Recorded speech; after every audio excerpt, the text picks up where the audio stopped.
My brother-in-law covered the Thanksgiving food I cooked with glitter because it looked boring, so I made him eat every single glittered dish while everyone watched. I'd been hosting Thanksgiving for my husband's family for 6 years straight. Every year I'd cook for 3 days, making everything from scratch because my mother-in-law Agnes taught me her recipes before she passed. This year was supposed to be special because it was the first holiday after my sister-in-law Janet got engaged to her boyfriend Keith. Everyone was excited to celebrate together. My brother-in-law Francis was bringing his new boyfriend Colton, who none of us had met yet. Francis had been difficult ever since Janet got engaged.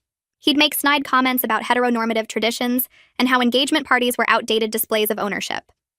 When Janet showed her ring, Francis said diamonds were basic and showed off the vintage watch Colton bought him instead.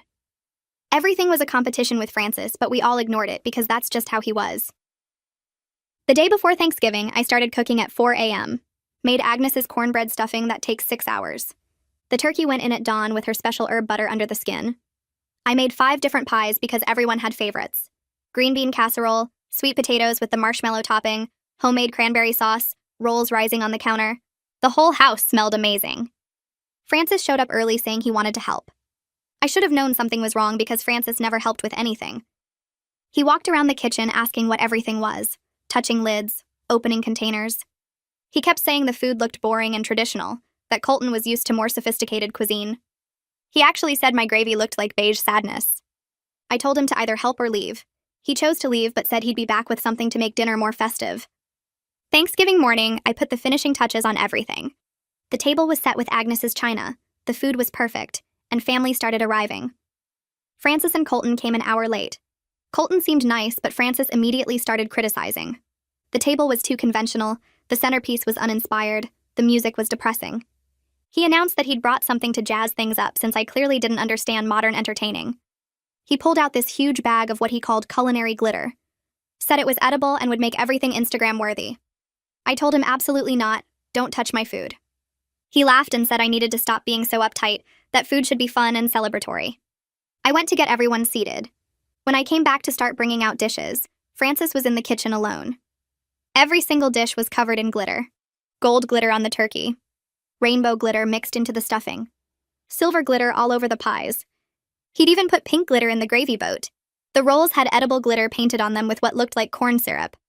Everything sparkled like a craft store exploded. Francis walked out smiling and announced he'd elevated dinner to match the festive spirit. He actually took a bow.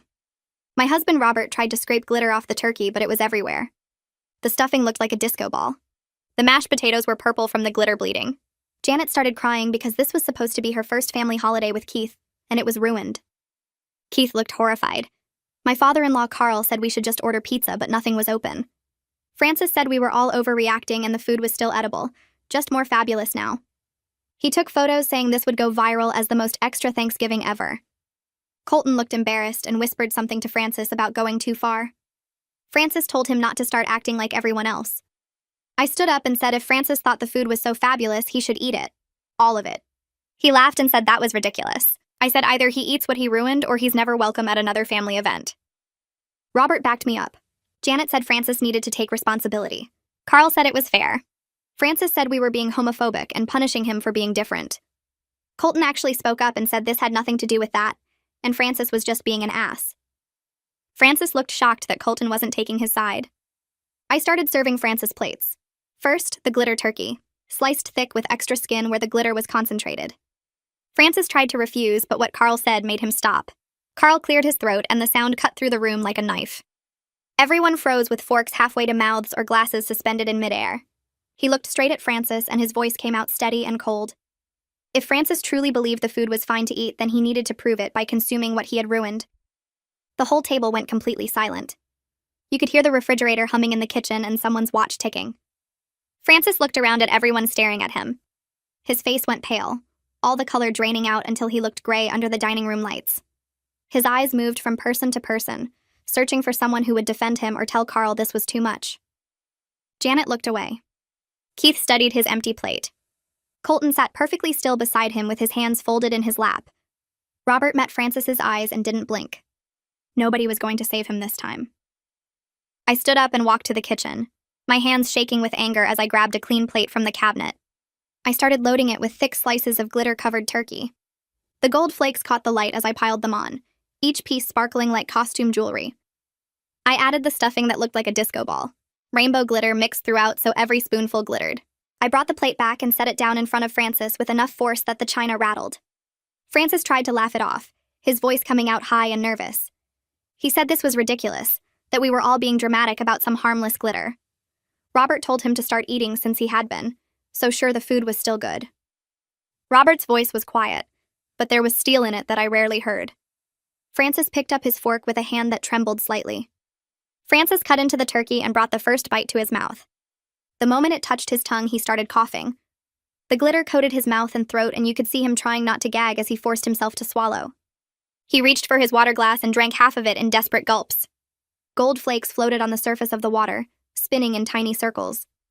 Colton sat frozen beside him, his face pale and his eyes wide with horror. Francis took another bite and then another, chewing slowly like every swallow hurt. Glitter stuck to his lips and the corners of his mouth. His eyes were watering. I went back to the kitchen and served him the mashed potatoes next.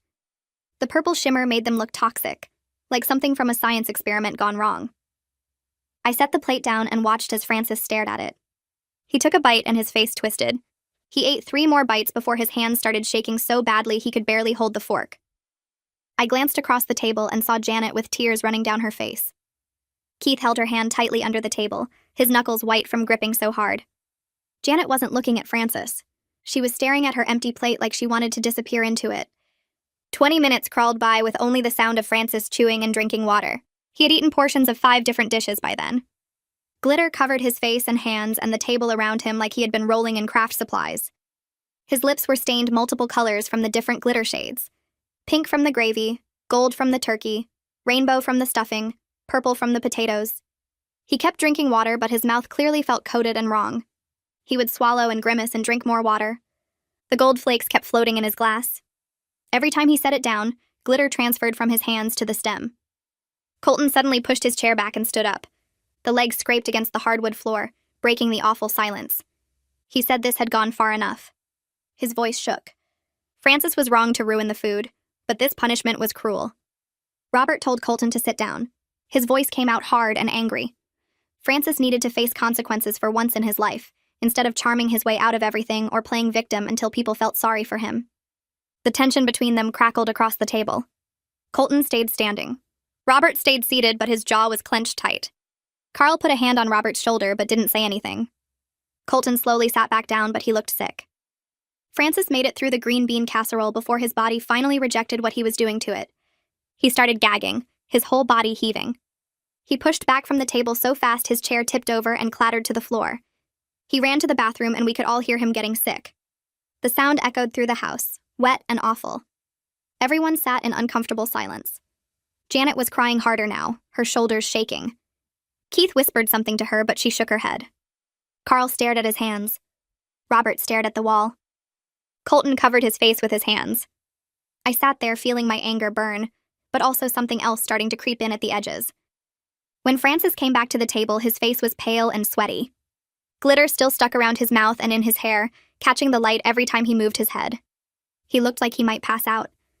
I pointed to the sweet potatoes with their marshmallow topping now covered in silver glitter, the cranberry sauce sparkling with red glitter, and the 3 different pies still waiting on the sideboard.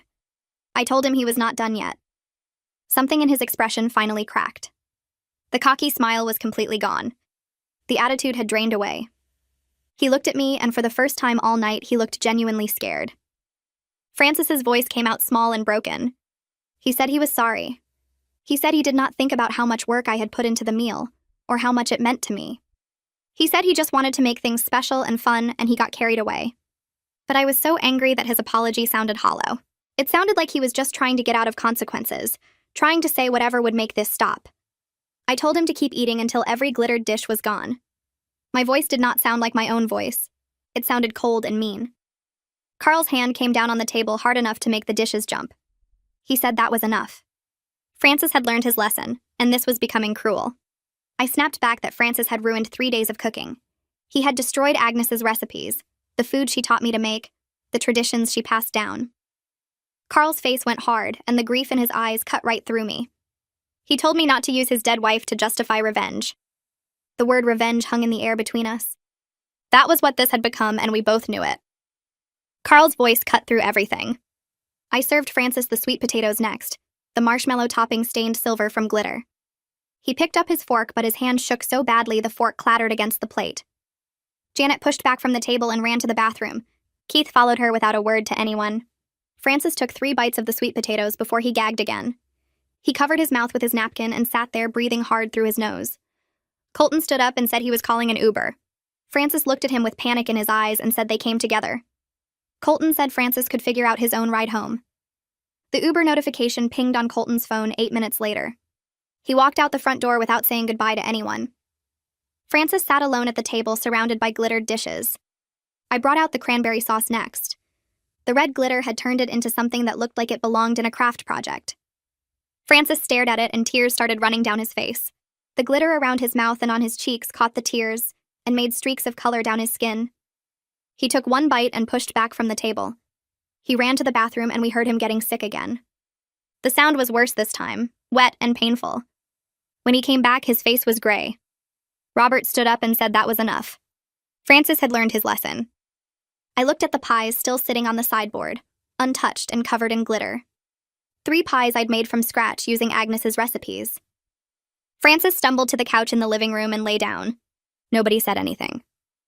Janet came out of the bathroom with red eyes. Keith had his arm around her shoulders. Carl started clearing plates without looking at anyone. Robert joined him and they carried dishes to the kitchen in silence. I sat at the table staring at the mess. Glitter covered everything. The tablecloth sparkled. The china had glitter stuck to the edges. Even the floor around Francis's chair glittered where particles had fallen. Janet and Keith left through the front door. Janet didn't hug me goodbye. Keith didn't shake Robert's hand. They just walked out and got in their car. Carl finished in the kitchen and came to get his coat. He looked at Francis still lying on the couch. He looked at me. He didn't say anything, but his expression said everything. He left and closed the door quietly behind him. Francis got up from the couch 30 minutes later. He walked to the front door like he was drunk. Robert asked if he was okay to drive. Francis said he'd call a rideshare. He left without his coat. Robert and I cleaned up. We scraped glittered food into the trash. We hand-washed Agnes's china because I couldn't put glitter in the dishwasher. We worked side by side without talking. The silence felt heavy and wrong. Robert wiped down the table 3 times, but glitter kept appearing. I vacuumed the dining room twice. We finished cleaning at midnight. The house smelled like turkey and cleaning products and something metallic from all the glitter. I sat down at the kitchen table. Robert sat across from me. We looked at each other. I opened my mouth to say something, but nothing came out. What I'd done hit me all at once. I'd made Francis eat until he vomited. I'd made him do it in front of his whole family. I'd used Agnes's memory to justify it. Robert reached across the table but didn't touch my hand. He pulled his hand back and stood up. He said he was going to bed.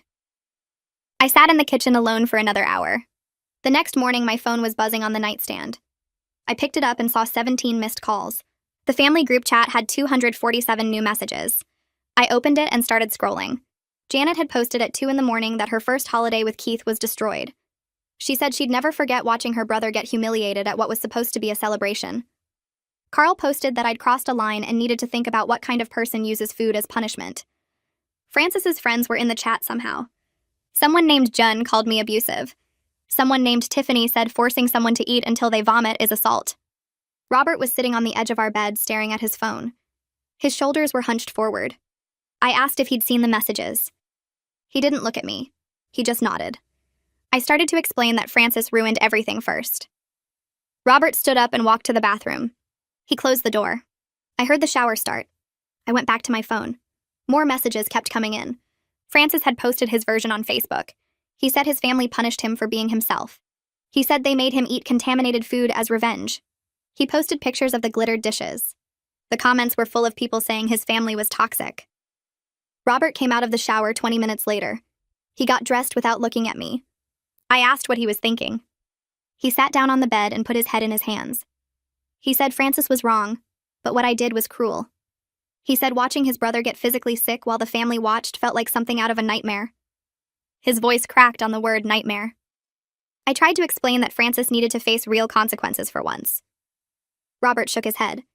He said there's a difference between consequences and revenge. He said I'd made everyone watch something nobody should have to see. He stood up and said he needed to go for a drive. He left and I sat on the bed with my phone. The messages kept coming. I wanted to defend myself, but my hands were shaking too hard to type. My phone rang Friday morning. Jacqueline's name appeared on the screen. I'd posted something vague on Facebook about Thanksgiving being a disaster. I answered and Jacqueline asked what happened. I told her everything, the glitter, the ruined food, making Francis eat it. Jacqueline went quiet. The silence stretched out for so long I thought the call had dropped. I said her name. She asked if I really made someone eat until they vomited while their family watched. Hearing her say it like that made my stomach turn. I tried to explain about Francis's pattern of behavior, about how nobody ever holds him accountable, about Agnes's recipes being ruined. Jacqueline interrupted me. She asked if making someone physically sick solved anything. She asked if I felt better now. I didn't have an answer. Jacqueline said she loved me, but she couldn't support what I did. She said she needed some time to process this. She hung up. I stared at my phone. Even my best friend thought I was wrong. I spent the weekend in the family group chat. I typed out long messages explaining Francis's history. The time he showed up 2 hours late to Carl's birthday dinner. The time he criticized Janet's engagement ring. The time he told Robert his job was boring at a work event. I explained that Francis gets away with everything because he's charming. Because he plays victim. Because the family always forgives him. Janet responded Saturday night. She said her engagement was supposed to be celebrated. She said instead she watched her brother get humiliated. She said maybe both Francis and I are the problem now. That message sat in my chest like a stone. Robert read it and looked at me. He didn't say anything, but I could see the agreement in his eyes. Carl posted Sunday morning. He said the family needed space from both Francis and me. He said Christmas plans were on hold until everyone calmed down. I felt panic rising in my throat. I'd hosted every holiday for 6 years. The idea of not hosting Christmas felt like being cut out of the family.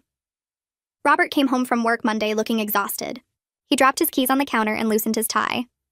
I asked how his day was. He said his coworker Kelvin had heard about our Thanksgiving.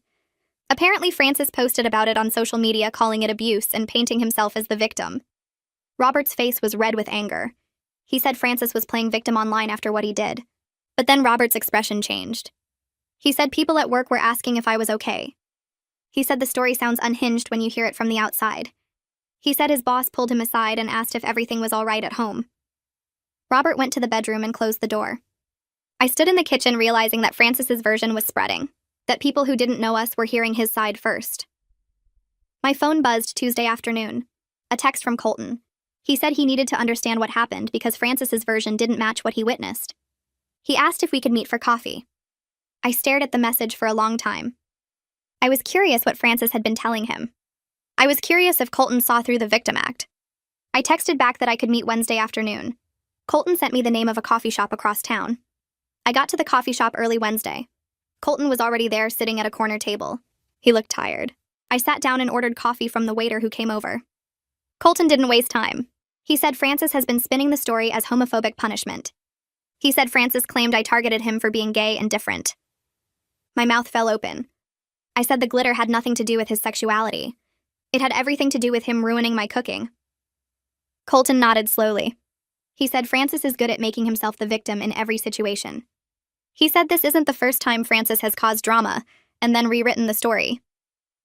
Colton leaned back in his chair. He said he's been dating Francis for 8 months. He said this isn't the first time Francis has caused drama and then played victim when facing consequences. He said Francis told him his family was conservative and judgmental. He said Francis painted a picture of a family that didn't accept him.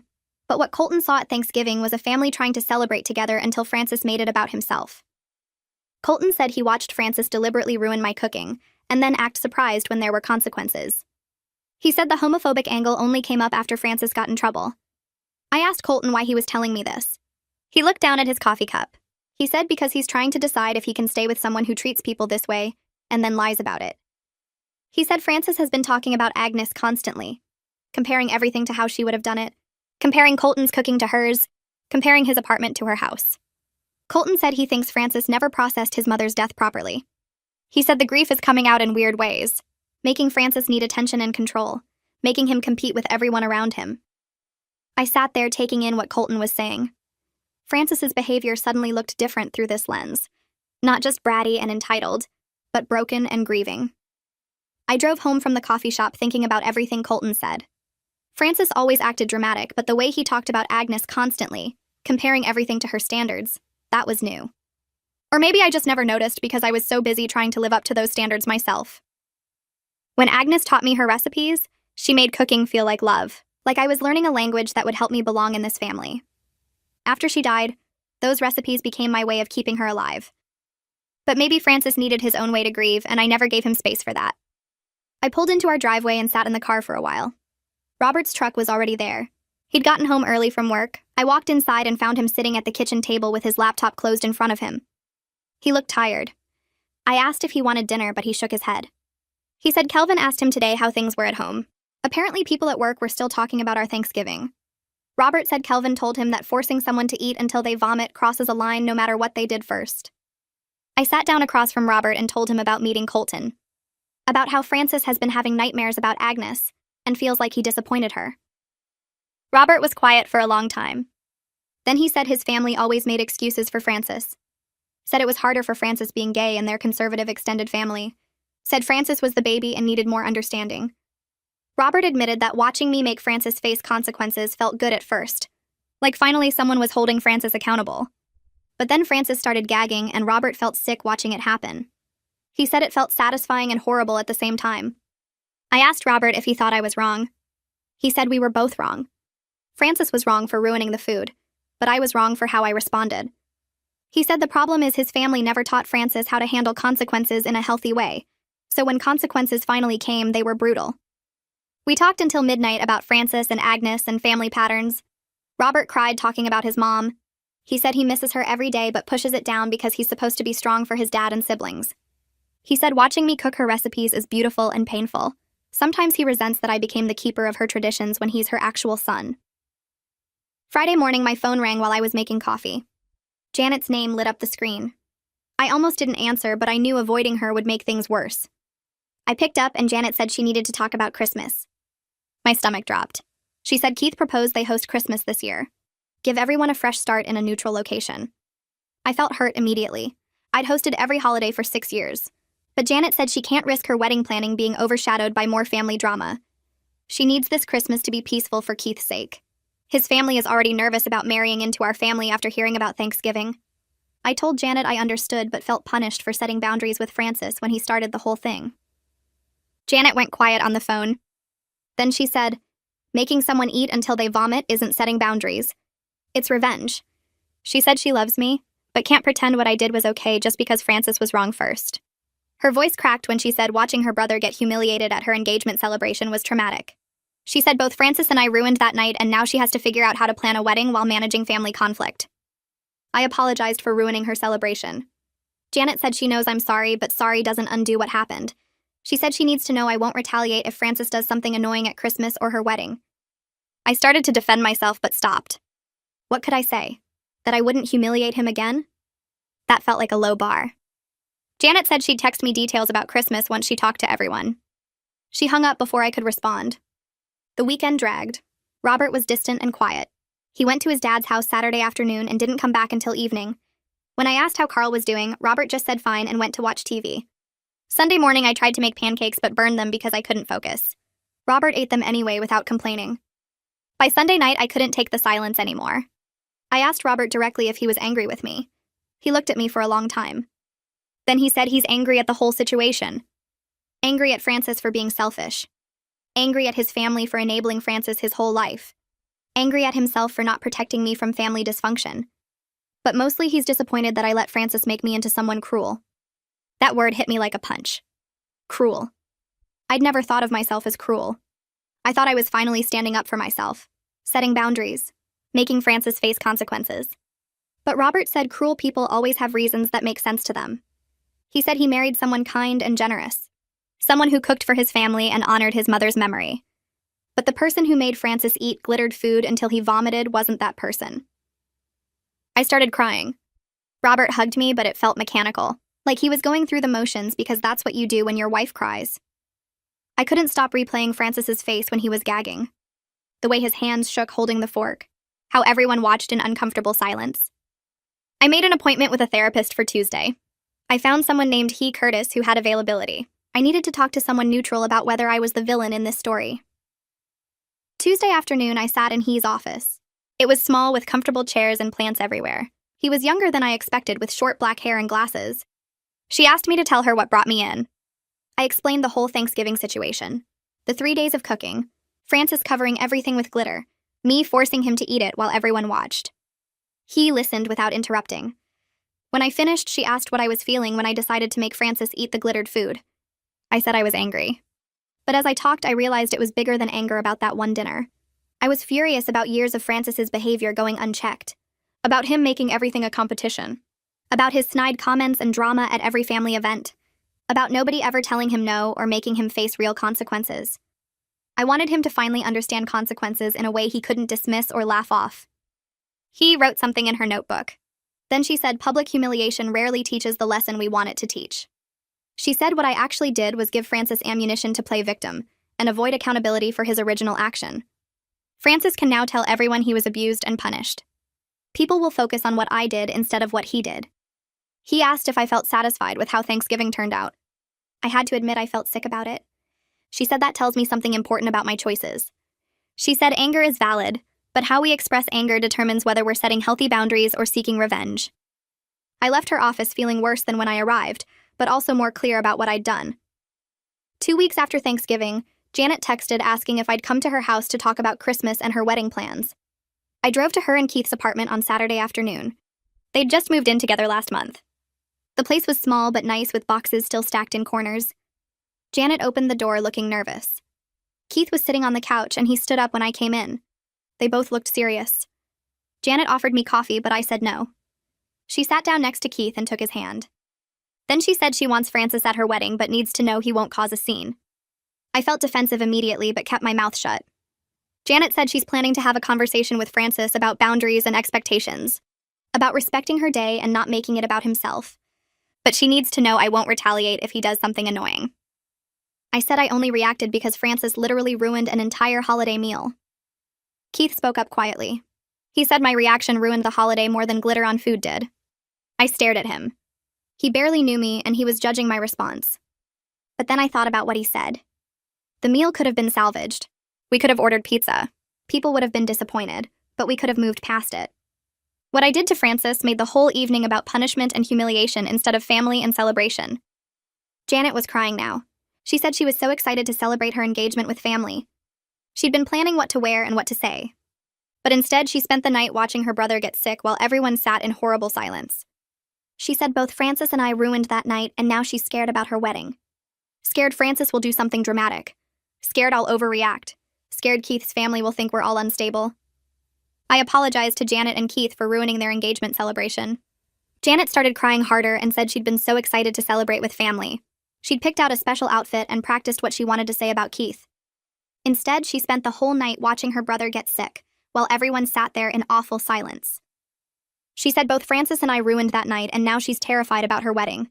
Terrified Francis will do something dramatic. Terrified I'll overreact. Terrified Keith's family will meet us and think we're all crazy. Keith pulled her close and rubbed her back while I sat there feeling like garbage. I'd been so focused on punishing Francis that I never thought about how it affected anyone else. Janet wiped her eyes and said she loves me, but she needs to know I won't make her wedding about Francis's bad behavior. I promised I wouldn't and meant it. I drove home feeling worse than I had in weeks. That night I couldn't sleep and kept replaying Janet's tears. Robert was quiet beside me, and I knew he was thinking about it too. Carl called me Friday morning. His voice was kind, but I could tell this wasn't going to be easy. He asked if I'd meet him for lunch on Saturday at the diner near his house. I said yes, even though my stomach dropped. I knew Carl wanted to talk about what happened and about my role in the family. Saturday came too fast. I got to the diner 10 minutes early and sat in a booth by the window. Carl arrived right on time and slid into the seat across from me. He ordered coffee and waited until the waitress left before he spoke. He said Agnes would have been heartbroken to see her recipes become the center of family conflict. That hit me hard because I'd been telling myself I was honoring Agnes by defending her cooking. Carl said Agnes taught me those recipes because she trusted me to bring the family together the way she always did. Not to use food as a weapon when someone disrespected my work. I felt tears starting and tried to blink them back. Carl kept talking in that calm way of his. He said Agnes dealt with Francis's drama for 30 years and never once humiliated him in front of everyone. Even when Francis deserved it. Even when he pushed her buttons on purpose. She always found a way to handle him with love instead of revenge. I started crying right there in the restaurant. The waitress brought our food, but I couldn't eat. Carl was right, and I'd been using Agnes's memory to make myself feel better about what I did. Agnes would have been disappointed in me. She would have found a way to set boundaries without making Francis sick in front of his new boyfriend. Carl handed me napkins and waited while I pulled myself together. Then he said something that surprised me. He said Francis has been impossible since Agnes died. The whole family has been too gentle with him because they're grieving and feel guilty. They've all been enabling his behavior because losing Agnes made them scared of losing each other too. But that fear made Francis worse instead of better. He said the family walks on eggshells around Francis and it's not helping anyone. I asked Carl what he thought I should do now. He said I need to apologize for how I handled things while still saying Francis's behavior was wrong. He said the family needs to learn how to hold Francis responsible without being cruel. And that starts with me showing them how to do it right. I drove home thinking about everything Carl said. That night, Robert and I sat on the couch and talked for 2 hours. I said we should call Francis and apologize for the public humiliation while still addressing what he did wrong. Robert admitted he's been avoiding Francis because he's angry, but also ashamed. He said part of him enjoyed watching Francis face consequences for once. But another part of him felt sick about it. He said he needs to deal with his own complicated feelings about his brother. We decided to wait a few days before reaching out to Francis. We both needed to figure out what we actually wanted to say. 3 weeks after Thanksgiving, Jacqueline invited me over.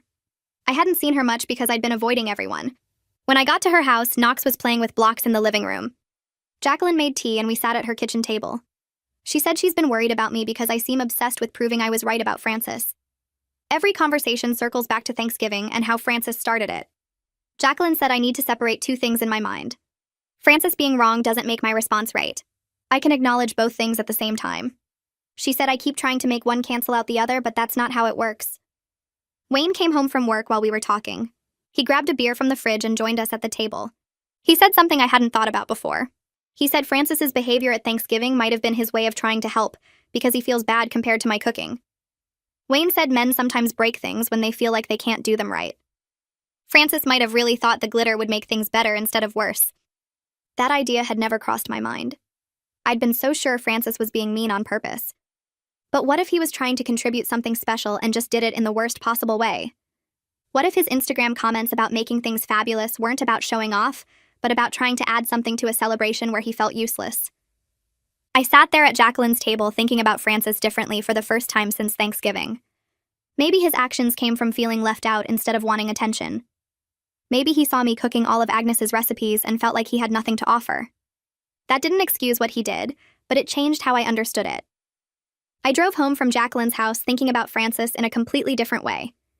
Wayne's words kept playing in my head about men breaking things when they feel like they can't do them right. I pulled into my driveway and sat in the car for 10 minutes just staring at my steering wheel. The glitter incident might not have been about making me look bad or stealing attention. Francis might have actually thought he was helping. He might have seen all my cooking and felt useless and tried to add something special in the only way he knew how. The execution was terrible, and he should have asked first, but maybe his heart wasn't as mean as I'd assumed. I went inside and started making dinner even though I wasn't hungry. Chopping vegetables gave my hands something to do while my brain worked through this new understanding. Francis had always been dramatic and over the top. That was just who he was. But since Agnes died, the drama had gotten worse and more destructive. Maybe he was acting out because he didn't know how else to deal with losing his mom. Maybe covering the food with glitter was his grief coming out sideways. I thought about all the things Francis said about feeling different and not fitting in. He'd say it like a joke, but there was always something sad underneath.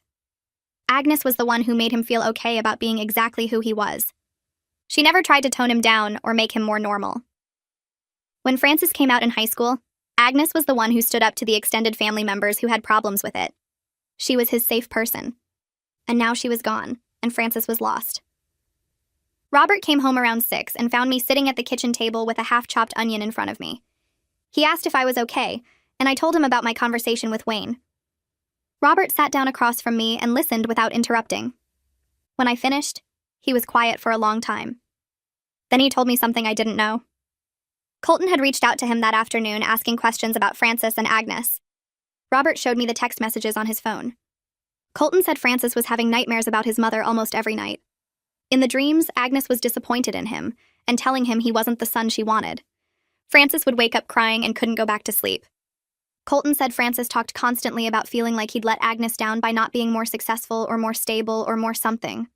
The Thanksgiving incident happened right after Francis had one of those nightmares. Colton thought the glitter was Francis trying to prove he could make things special and beautiful, trying to show he had value to contribute to the family. Reading those texts made my chest hurt. I'd been so sure Francis was being mean on purpose. I'd made him eat until he threw up because I thought he was trying to humiliate me. But he was struggling with grief and feeling worthless, and I'd punished him in the worst possible way. I told Robert we needed to have a real family conversation about Agnes and grief. Clearly nobody was handling her death well if Francis was having nightmares and I was forcing people to eat glitter food. Robert agreed, but then said something that surprised me. He admitted he hadn't properly grieved his mother either. He'd been so focused on being strong for Carl and his siblings that he never let himself fall apart. Watching me cook Agnes's recipes was both comforting and painful for him. Sometimes he felt good seeing her traditions continue. Other times he resented that I'd become the keeper of her memory when he was her actual son. That confession hit me hard because I thought I was helping. I thought taking over Agnes's recipes and hosting traditions was a gift to the family. I never considered that Robert might feel replaced, or that his siblings might feel like I was taking something that should belong to them. We sat at that kitchen table and talked for 3 hours about things we should have discussed 2 years ago when Agnes died. Robert said he sometimes felt like a stranger in his own family now. I hosted the holidays and cooked the recipes and told the stories about what Agnes taught me. His dad came to me with problems instead of to him. Janet asked me for advice about wedding planning because I knew what Agnes would have wanted. Francis acted out because he felt like nobody understood him the way his mom did. And Robert was stuck in the middle feeling like everyone had moved on without him. I asked Robert why he never told me any of this before. He said he didn't want to seem ungrateful or like he was competing with me. He knew I was trying to help and honor Agnes. But watching me step into his mother's role made him feel like he'd lost her twice.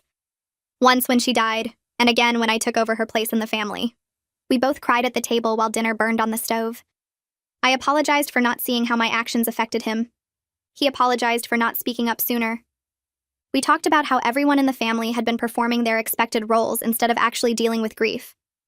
Carl played the strong patriarch who held everyone together.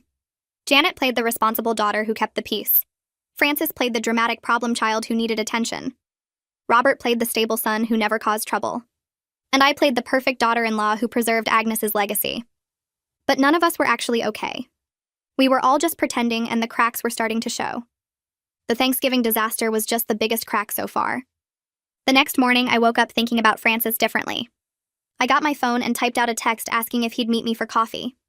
My finger hovered over the send button for 5 minutes before I finally pressed it. 3 hours passed before Francis responded with just the word, "Okay," and a coffee shop address. We agreed to meet Thursday afternoon. That gave us both 3 days to prepare for what would clearly be a hard conversation. I spent those 3 days thinking about what I wanted to say. How could I apologize for my cruelty while still addressing that what he did was wrong? How could I explain that I understood his grief now without excusing his behavior? How could we move forward as family members who didn't destroy each other? On Wednesday, I had a therapy session with He that I'd scheduled the week before. I told her about my upcoming meeting with Francis and all the new information about his nightmares and grief. He helped me separate my genuine hurt about the ruined dinner from my anger about years of watching the family enable his behavior.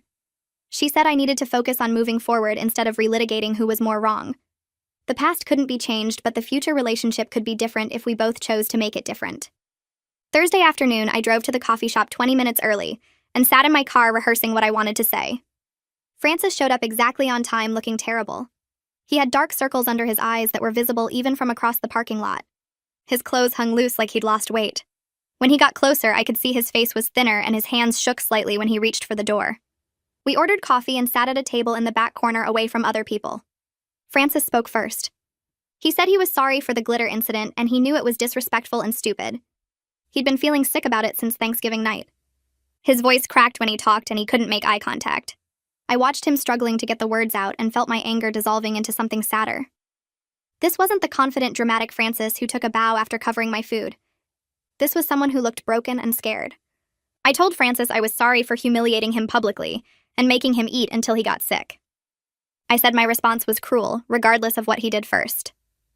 Francis started crying right there in the coffee shop.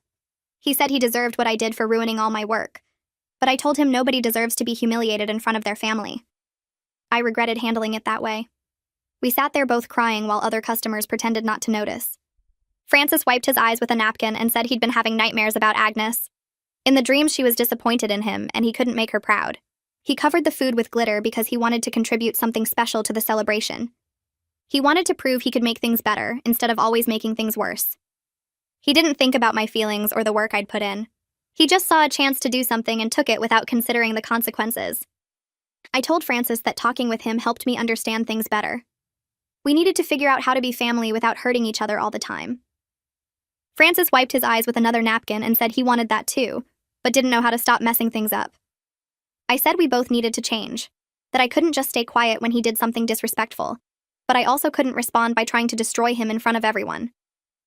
Francis nodded and said he understood, that what he did at Thanksgiving was terrible, and he knew it. We sat there for another hour talking about Agnes and how much we both missed her. Francis told me stories about growing up with her, how she was the only person who never made him feel wrong for being himself. He said after she died, he felt like he lost the one person who really got him, and he'd been acting out ever since because he didn't know how to handle that loss. I told Francis about cooking her recipes and how it made me feel close to her, but also how much pressure I put on myself to do everything perfectly because I wanted to honor her memory.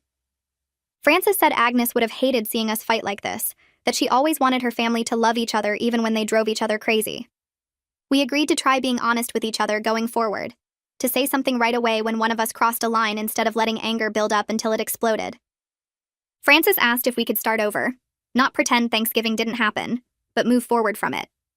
I said yes, but told him he needed to actually follow through on changing his behavior, that I couldn't keep giving him chances if nothing ever changed. Francis's face got serious and he told me Colton broke up with him the week before.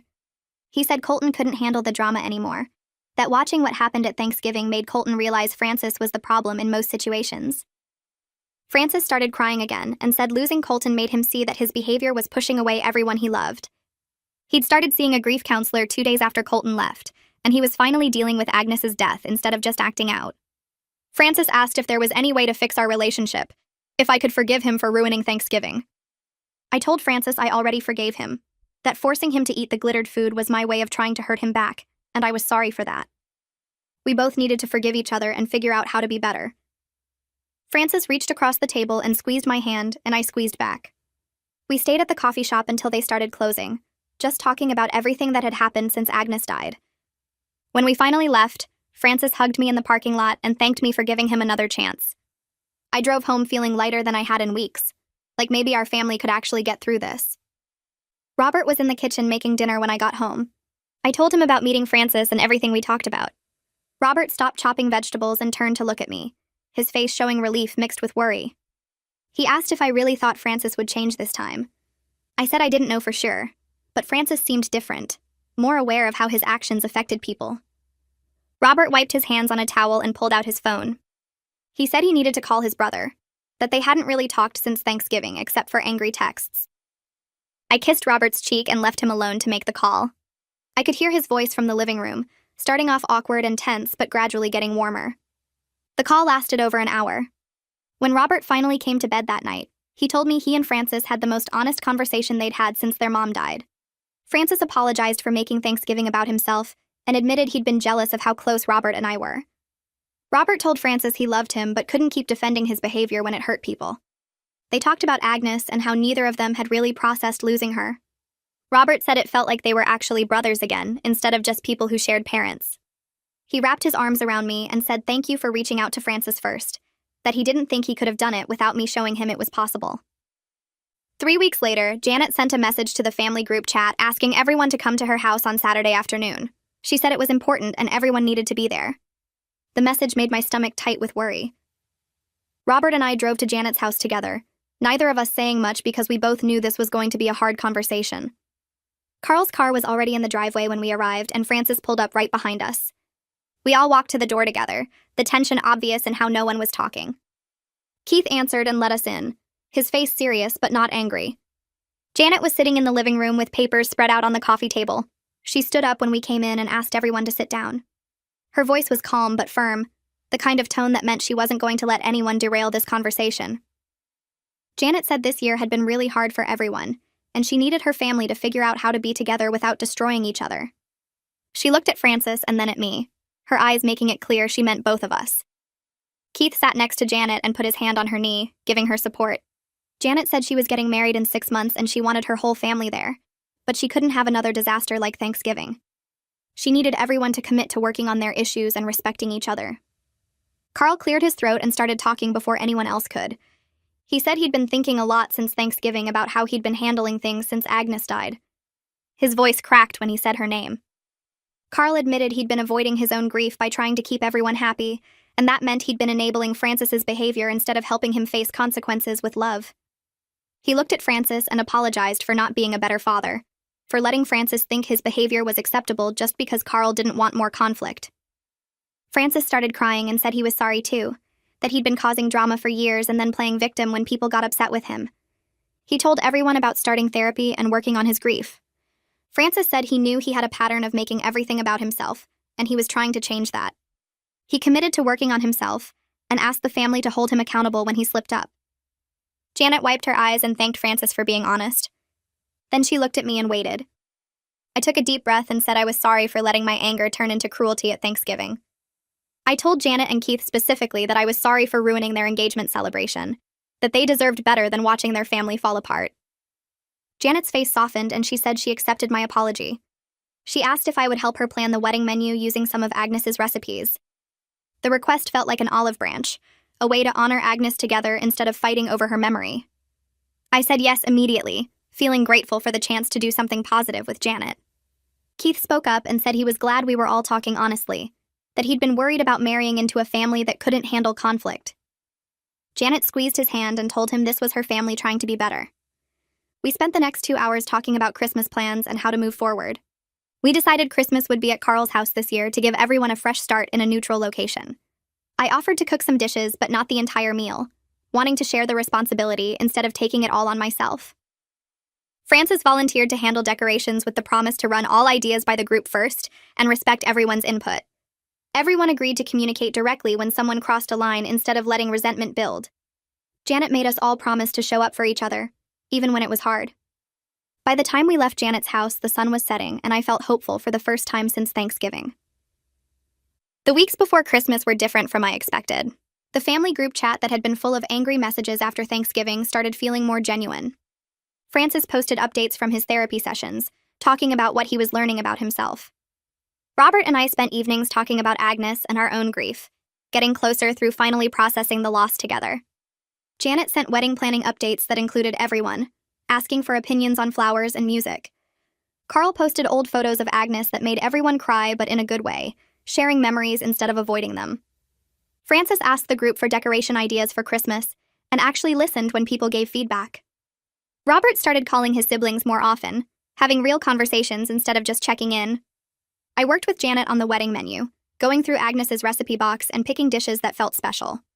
The planning sessions with Janet became something I looked forward to, a chance to bond with my sister-in-law in a way we never had before. Keith joined us sometimes and shared stories about his own family traditions, helping us blend old and new. Francis texted me directly a few times to ask advice about handling situations with friends, and I tried to give honest feedback without being harsh. Robert noticed the change in me and said I seemed less tense, more like myself. I realized I'd been carrying so much anger for so long that letting it go felt strange at first. But the more I practiced responding with honesty instead of rage, the easier it became. The family wasn't perfect, and we still had awkward moments, but we were trying. That felt like enough. Christmas Eve arrived cold and clear. Robert and I drove to Carl's house with dishes I'd made the night before. Francis's car was already there, which surprised me because he was usually late to everything. We carried food inside and found Francis in the living room putting final touches on decorations. They were tasteful and collaborative, exactly what he'd promised. Silver and gold ornaments hung on the tree, white lights strung carefully around the room. Francis had set up photos of Agnes on the mantel, pictures of her smiling with her family over the years. Carl stood looking at the photos with tears in his eyes. Francis came over and hugged his dad, and I saw Carl hold on to his son like he was afraid to let go. Janet and Keith arrived next, bringing more food and wine. The atmosphere felt cautiously optimistic, everyone trying but also watching to make sure things stayed peaceful. We all helped set the table using Agnes's china, the same dishes that had been covered in glitter 5 weeks earlier. This time the food looked normal and smelled amazing, multiple people contributing different dishes.